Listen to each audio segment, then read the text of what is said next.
Why Russia didn't deploy Su-57 stealth fighter jets in the Ukraine war. Russia's Su-57 stealth fighter jet, a competitor to the US F-35, has not yet been deployed in the war in Ukraine. Photo/Reuters/Maxim Shemtov. Moscow, war. Russia in Ukraine has entered its 76th day on Tuesday, October 5, 2022.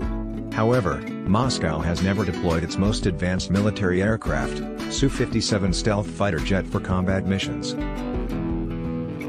The military of Moscow claims to have taken over command of Ukrainian airspace. However, the Pentagon or the U.S. Department of Defense, which backs Kiev, deny the assertion. Given the size and sophistication of its air force, it was projected from the beginning of the invasion that Russia would be able to easily defeat Ukraine from the air. According to the website Global Firepower, Russia and Ukraine have very different air forces.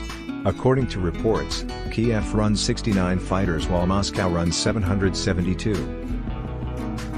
Moscow is known to operate a sizable fleet of 4th-generation fighter jets and of course already produces the 5th-generation Su-57 stealth fighter. However, the Pentagon is still reporting that the airspace over Ukraine is still being contested. This is still highly contested airspace, the Pentagon official said, speaking on condition of anonymity, according to the military's website Warrior Wavin. Initially, there were several well-known and widely discussed reasons for this, including Ukraine's persistence in resisting Russian attacks and, perhaps most notably, the success of Ukrainian air defenses. This is perhaps one of the main reasons why senior Pentagon officials say Russian aircraft don't spend much time in Ukrainian airspace. They don't spend much time in Ukrainian airspace. They were as close as they needed to be to reach, drop, and now that they had dropped more dumb bombs, they needed to be closer. And then they send their payload and they come back. And they went back to Russia, the Pentagon official continued.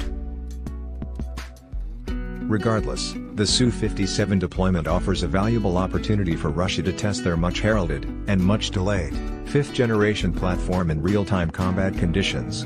The deployment offers a bit of optimism for the beleaguered Su-57 program. The aircraft's production has been delayed several times.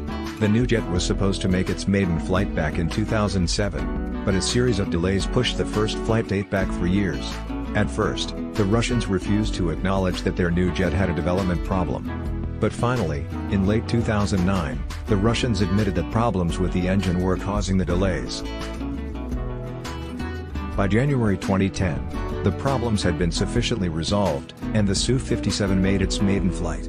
Test pilot Sergei Bogdan flew the Su-57 for the first time, on a 47-minute flight. From there, the program continued to progress slowly. Initially, 10 aircraft were built, but 6 were ruled incapable of flying because of the airframe's tendency to crack. Obviously, a fighter jet that cracks mid-flight is unacceptable. To address the structural deficiencies, the Su-57 was redesigned with composite materials to make the airframe stronger, as well as an elongated tail sting, and a slightly larger wingspan. The extensive redesigns were not a panacea, and the Su-57 program continued to struggle. Initially, the Russians planned to procure 60 Su-57s. But that number has been lowered over the years, and today, decades overdue, the Russian Ministry of Defense has only procured a handful of Su-57s. Still, the Russians are moving forward, as the Su-57's appearance. The Su-57 was featured prominently in this year's blockbuster